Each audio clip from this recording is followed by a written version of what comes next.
मेरे प्यारे आका सल्लल्लाहु ताला अलैहि वसल्लम के प्यारे दीवानों,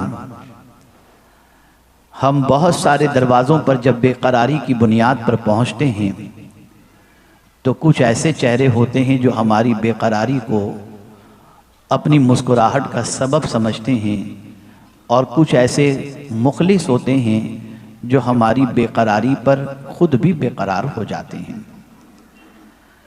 लेकिन बहुत सारी उम्मीदें लेकर बेकरार इंसान किसी दरवाजे पर पहुंचता है, लेकिन हर दरवाजे पर पहुंचने वाला साइल और मुज़तरिब अपने करार का सामान वहां से लेकर के वापस नहीं लौटता। मिसाल के तौर पर कोई लखपति है और आप कर्ज में डूबे हुए हैं, उसके दरवाजे पर आप चले जाएं और उससे लाखों मांगें तो वो आपको देने के लिए तैयार नहीं होगा, इसलिए कि उसके पास इतनी सलाहियत और इतनी दौलत है नहीं जिसकी बुनियाद पर वो आपकी परेशानी को दूर कर सके। आप बहुत बेचैन हैं, बेकरार हैं, बीमारी के अंदर परेशान हैं। मुमकिन है आप किसी ऐसे तबीब के पास पहुंच जाएं जो अच्छा तबीब भी हो, लेकिन अगर मर्ज लाइलाज है तो वो भी माजूरी जाहिर कर देगा और आपके इलाज व मुआलजे से कासिर होने की बात वो कह देगा।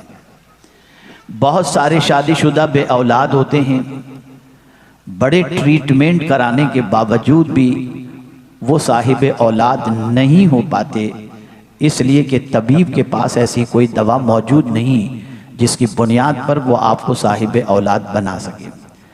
पता चला जितने दरवाज़ों पर हम दस्तक देते हैं वो सारे दरवाजे इतने कैपेबल नहीं होते कि हमारी सारी परेशानियों को दूर कर सकें, लेकिन एक दरवाज़ा और एक ज़ात ऐसी है कि जो भी परेशानी हो उसके दरवाजे पे दस्तक दो और उससे उस परेशानी का जिक्र करो तो वो इतना काबिल है कि तुम्हारी सारी परेशानियों को दूर कर दिया करता है।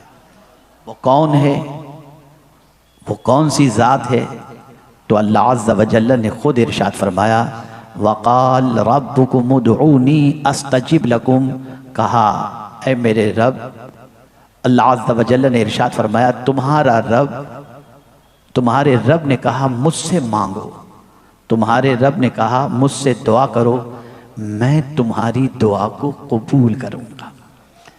मेरे रब की ज़ात वो ज़ात है कि जब उससे कोई दुआ करता है तो वो अपने बंदे की दुआ को कबूल करता है, अपने बंदे की बेकरारी के मौके पर फरियाद सुनता है।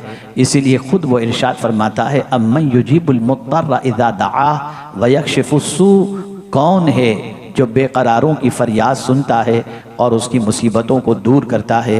वो मेरे रब की ज़ात है, वो पालनहारे हकीकी की ज़ात है, वो माबूद बरहक की ज़ात है।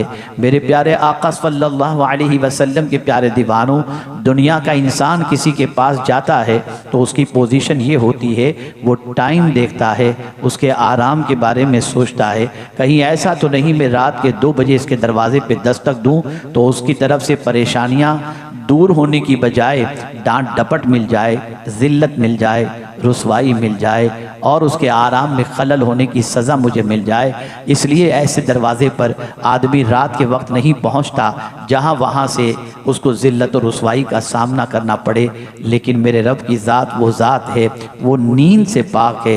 रात के वक्त मांगो या दिन के उजाले में मांगो, जंगल में मांगो या शहर में मांगो, मछली के पेट में मांगो या गार के अंदर मांगो, हर जगह से वो तुम्हारी फरियाद सुनता भी है और तुम्हारी मुसीबतों को दूर भी करता है। दुनिया का इंसान अगर वादा करे तो मुमकिन है वो वादा खिलाफी कर दे, लेकिन रब अपना वादा सच कर दिखाता है। इन्न वअदल्लाहि हक़, बेशक अल्लाह का वादा सच्चा है। इन्नल्लाह ला युखलिफुल मिआद, बेशक अल्लाह वादा खिलाफी नहीं फरमाता। जब उसने कह दिया अल्लाह अकबर, तुम्हारा रब ये कह रहा है मुझसे दुआ करो मैं तुम्हारी दुआओं को कबूल करूँगा, तो मेरे प्यारे आका सल्लल्लाहु अलैहि वसल्लम के प्यारे दीवानों, हमें अपनी ज़िंदगी के अंदर मुसीबतों की आमद या मुसीबतों के आमद से पहले या उसके बाद अपने रब की बारगाह में दुआ करनी चाहिए। और याद रखें मेरे प्यारे आका सल्लल्लाहु अलैहि वसल्लम के प्यारे दीवानों, रसूल गिरामी वक़ार सल्लल्लाहु अलैहि वसल्लम ने फरमाया, अद्दुआ सलाहुल मुमिन, दुआ मोमिन का हथियार है। आकाए करीम सल्लल्लाहु अलैहि वसल्लम ने इरशाद फरमाया, अद्दुआ मुख्ल इबादा, दुआ इबादत का मग़ज़ है। आकाए करीम सल्लल्लाहु अलैहि वसल्लम ने फरमाया, अद्दुआ हुवल इबादा, दुआ ही इबादत है। पता ये चला कि मोमिन जब हर तरफ से बेबस और बेकस हो जाए तो उसे चाहिए कि वो दुआ का सहारा ले, कोशिशें करे, अपनी बिसात पर वो मेहनत व मशक्क़त करे, लेकिन दुआ न छोड़े। इसलिए कि याद रखें, अगर कोई बंदा अल्लाह की बारगाह में दुआ करता है, वो दुआ करने वाला अल्लाह की बारगाह के अंदर मुअज़्ज़ज़ है, मुकर्रम है। अल्लाह के बंदों के अंदर जो बंदे अल्लाह के नज़दीक मुकर्रम हैं, उन मुकर्रम बंदों के अंदर अल्लाह उन बंदों को शामिल फरमाता है जो अल्लाह से दुआ करते हैं। मेरे प्यारे आका सल्लल्लाहु तआला अलैहि वसल्लम के प्यारे दीवानों, आप जरा देखें, दुनिया का इंसान किसी इंसान से मांगे तो जलील हो जाता है, लेकिन दुनिया का इंसान खुदा से मांगे तो मौला की निगाहों में मुअज़्ज़ज़ बन जाया करता है। आप जरा सोचो, अल्लाह अज़्ज़ व जल्ल की बारगाह के अंदर जब कोई दस्ते सवाल दराज करता है, जब कोई दुआ करता है, तो रब्बे क़दीर जल्ल जलालहू का गज़ब ठंडा हो जाता है, और अगर कोई दुआ नहीं करता तो परवरदिगार गज़बनाक हो जाता है। ये इतना बड़ा हो गया, ये इतना मुतकब्बिर हो गया, ये इतना मुझसे बेनियाज हो गया कि मुझसे मांगने में शर्म महसूस करता है, झिझक महसूस करता है, हिचकिचाहट महसूस करता है। क्या मैं इसकी ज़रूरतों को पूरा करने वाला नहीं? क्या मैं इसकी मुसीबतों को दूर करने वाला नहीं? क्या मैं इसकी तकलीफ़ों को दूर करने पर कादिर नहीं? अल्लाहु अकबर। परवरदिगार जल्ल जलालहू से जब कोई नहीं मांगता तो अल्लाह अज़्ज़ व जल्ल गज़बनाक होता है, और जब कोई अपने परवरदिगार की बारगाह के अंदर दस्ते सवाल दराज करके उसकी बारगाह में दुआ करता है तो अल्लाह की रहमत उस पर निछावर हो जाती है। वो बंदा मुतवाज़िअ कहलाता है, वो बंदा मुनकसिरुल मिजाज कहलाता है, वो अल्लाह का आजिज़ बंदा कहलाता है।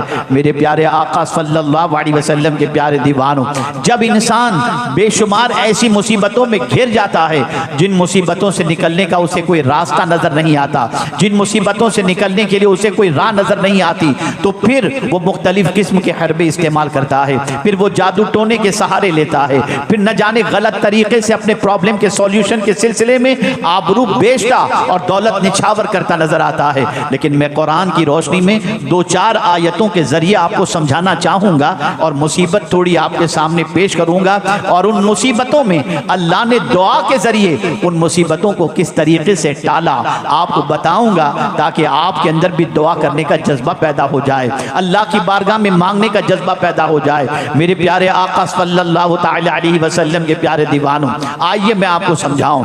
हजरत इब्राहीम अलैहिस्सलातु व तस्लीम की हयात तैयबा को देखें तो आपको पता चलेगा, हजरत इब्राहीम अलैहिस्सलाम अल्लाह के खलील हैं, अल्लाह के फरिश्तादा पैगंबर हैं, लेकिन आग के अंदर हजरत इब्राहीम अलैहिस्सलातु व सलाम को डाला जा रहा है। अल्लाह अकबर। आप जरा सोचें, कसूर क्या था? कसूर सिर्फ इतना था कि आप अल्लाह की तरफ बुलाते थे, माबूदाने बातिल की परस्ती से रोकते थे, एक अल्लाह की बारगाह में जबीन नियाज झुकाने की दावत देते थे, सच्चाई की तरफ दावत दे रहे थे, खुद भी सच्चे थे और सच्चाई की तरफ दावत देते थे। नतीजतन हजरत इब्राहीम अलैहिस्सलातु वस्सलाम को आग में डालने का दुश्मनों ने प्लान बनाया, और हजरत आदम हजरत इब्राहीम अलैहिस्सलातु वस्सलाम जब आग में डाले गए तो हजरत इब्राहीम अलैहिस्सलातु वस्सलाम के लिए अल्लाह ने उस आग को गुलजार कर दिया। फिर उसके बाद हजरत इब्राहीम अलैहिस्सलातु वस्सलाम वहां से निकल जाते हैं, वो शहर छोड़ देते हैं और महसूस करते हैं कि यहाँ दीन का काम डिफिकल्ट है, यहाँ तौहीद की तरफ बुलाना मुश्किल है, यहाँ पर अल्लाह की तरफ दावत देने में कई मुसीबतों का सामना होगा।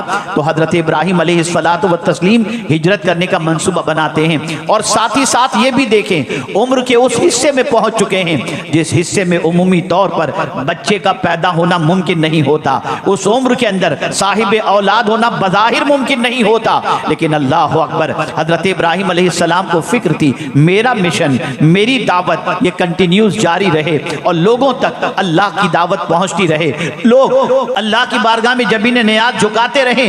इसके लिए हजरत इब्राहीम अलैहिस्सलातु वस्सलाम को एक ऐसे साथी की जरूरत थी, एक ऐसे शख्स की जरूरत थी जो हजरत इब्राहीम अलैहिस्सलाम का साथ दे सके और दिल का करार हो। ऐसी पोजीशन में जबकि 99 साल की हजरत इब्राहीम अलैहिस्सलातु वस्सलाम की उम्र हो चुकी थी, उस उम्र में हजरत इब्राहीम अलैहिस्सलातु वस्सलाम अलैहिस्सलाम ने अल्लाह की बारगाह में दुआ की, रब्ब हबली मिनस सालिहीन, ए अल्लाह मुझे एक नेक बेटा अता फरमा। अल्लाह अकबर। हैरानी की बात तो ये है, उधर हजरत इब्राहिम अलैहिस्सलाम की अहलिया की पोजीशन ये थी कि वो उम्र के उस हिस्से में पहुंच चुकी थी जिस हिस्से में बच्चा पैदा होना मुश्किल होता है, और हजरत इब्राहिम अलैहिस्सलाम भी उम्र के उस हिस्से में पहुंच चुके थे जिस वक्त बच्चे का पैदा होना मुश्किल होता है। लेकिन अल्लाह की बारगाह में दुआ करते हैं, दुआ का सहारा लेते हैं। अंदर से इब्राहिम अलैहिस्सलाम का विजदान कहता है, ये बज़ाहिर हालात तो बता रहे हैं कि मुमकिन नहीं, लेकिन इस इस्तिराब की कैफियत के अंदर अगर रब से दुआ की जाए तो रब कदीर कादिर मुतलक है। जब हजरत आदम को बगैर माँ बाप के पैदा कर सकता है, और हजरत ईसा अलैहिस्सलाम तो बाद में पैदा हुए, लेकिन रब की कुदरत के बारे में हजरत इब्राहिम अलैहिस्सलाम जानते थे, इसलिए दुआ की। अल्लाह अकबर। दुआ बाब इजाबत से टकराती है और हजरत इब्राहिम अलैहिस्सलाम को उस वक्त खुशखबरी दी जाती है, फबश्शरनाहु बिगुलामिन हलीम। अल्लाह अकबर। यहाँ ये बात समझने के लायक है, और वो ये है कि आसार आपको ये बता रहे हो कि पॉसिबल नहीं है, बज़ाहिर कैफियत ये बता रही हो कि अब मुश्किल से निकलने की कोई राह नहीं है, बज़ाहिर सिचुएशन ये बता रही हो अब तकलीफ और आरज़ुओं की तकमील के हवाले से कोई बज़ाहिर रास्ता नजर नहीं आता। लेकिन अगर ऐसे इस्तिराब के मौके पर अगर कोई बंदा दुआ का सहारा ले लेता है तो मौला उसकी दुआ की लाज रख लेता है, और उसकी दुआ पर परवरदिगार जल्ल जलालहू उस पर करम की नजर फरमाता है और उसकी दुआ को कबूल फरमा लेता है। आप कुरान की जितनी दुआ उठा करके देखेंगे वो सब इस्तिराब की कैफियत की दुआ है, सब परेशानियों के वक्त की दुआ है। अंबिया की जितनी दुआएं कुरान में मिलेंगी वो सारी दुआएं इम्पॉसिबल बज़ाहिर नजर आने वाले मौके पर उन्होंने दुआ की, और अल्लाह ने उस इम्पॉसिबल वक्त के अंदर पॉसिबल बना दिया, और न नजर आने वाली चीजों को अल्लाह अज़्ज़ व जल्ल ने मुमकिन बना दिया। आइए मैं आपको बताऊं, हजरत इब्राहिम अलैहिस्सलाम मक्का मुकर्रमा में हैं, बेटे के साथ हैं, बीवी के साथ हैं, कोई इंसान नहीं, बेआबो गया वादी, ऐसी सिचुएशन कि दूर तक कोई कहीं इंसान नजर नहीं आ रहा, कोई फल नजर नहीं आ रहा, कोई दरख्त नजर नहीं आ रहा, कहीं पानी का चश्मा नजर नहीं आ रहा। ऐसी सिचुएशन में अल्लाह अज़्ज़ व जल्ल ने फरमाया तुम यहां पर अपनी बीवी बच्चे को छोड़कर चले जाओ। अल्लाह अकबर। हजरत इब्राहिम अलैहिस्सलाम उस बेआबो गया वादी के अंदर अपने बीवी बच्चे को छोड़ने के लिए तैयार हो जाते हैं, अल्लाह के हुक्म पर अमल करते हुए बेआबो गया वादी में अपने बच्चे को छोड़कर और बीवी को छोड़कर जाते वक्त अल्लाह की बारगाह में दुआ करते हैं, रब्बना इन्नी अस्कन्तु मिन ज़ुर्रिय्यती बिवादिन गैरि ज़ी ज़रअन इंद बैतिकल मुहर्रम रब्बना लियुक़ीमुस्सलाह फजअल अफ़इदतम मिनन नास तहवी इलैहिम वर्ज़ुक़हुम और कमा काल। हजरत इब्राहिम अलैहिस्सलाम ने वहां पर दुआ की, फलों की दुआ की, रिज्क की दुआ की, और अल्लाह की बारगाह में अर्ज किया मैं तेरे घर के सामने मेरे बीवी बच्चे को इस बेआबो गया वादी में छोड़ करके जा रहा हूं। ए अल्लाह मेरे बच्चे को नमाज का कायम करने वाला बनाना, और परवरदिगार इन्हें फल अता करना, इन्हें रोजी अता करना। अल्लाह अकबर। आप बज़ाहिर देखें वहां कोई फलदार दरख्त नहीं था, वहां पर सिचुएशन ऐसी थी, बज़ाहिर कोई ऐसी चीज नजर नहीं आ रही थी जिससे हजरत इब्राहिम के बच्चे की परवरिश होती, लेकिन दुआ की थी हजरत इब्राहिम ने उस सिचुएशन के अंदर। अल्लाह ने उस दुआ का असर आज तक रखा है कि मक्के के अंदर आपको हर मौसम के अंदर हर फल मिलता हुआ नजर आएगा। वजह क्या है? वजह सबसे बड़ी ये है कि दुनिया असबाब को देख रही थी और हजरत इब्राहिम मुसब्बिबुल असबाब को देख रहे थे, और अल्लाह ताला ने हजरत इब्राहिम के इस्तिराब की कैफियत की दुआ को अपनी बारगाह के अंदर कबूल फरमा लिया। दुआ बहुत बड़ी ताकत है, दुआ बहुत बड़ी कुव्वत है, दुआ मोमिनों का हथियार है। ए रसूल आज़म सल्लल्लाहु तआला अलैहि वसल्लम के दीवानों, हजरत अय्यूब अलैहिस्सलाम की जिंदगी देखें। अल्लाह अकबर।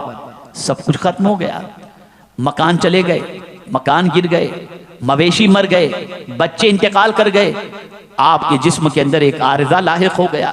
सिचुएशन ऐसी कि शहर छोड़कर आप चले गए, बेपनाह तकलीफें, बेपनाह परेशानियां, लेकिन अल्लाह अकबर किस चीज का सहारा लिया उन्होंने, किस चीज से अल्लाह की बारगाह में दुआ की उन्होंने? तो आप देखेंगे कुरान में उनकी की हुई दुआ आज भी मौजूद है। उन्होंने दुआ की, रब्ब इन्नी मस्सनी अद्दुर व अंता अरहमुर राहिमीन। दुआ का सहारा लिया और अपने रब से अर्ज किया, मेरे रब, मेरे पालने वाले, मुझे मुसीबत ने छू लिया है और सारे मेहरबानों से तू सबसे बड़ा मेहरबान है। अल्लाह को जब इस तरीके से उन्होंने पुकारा, मेरे करीम ने उनकी पुकार को कबूल फरमा लिया और फौरन इरशाद फरमाया, और कुछ बिरिजली का हादा मुख्तसिलुम बारिदुम व शराब, ऐ अय्यूब अपने पैर से ठोकर मारो और जो पानी का चश्मा निकले उसे पियो और उससे गुस्ल कर लो, तुम्हें शिफा नसीब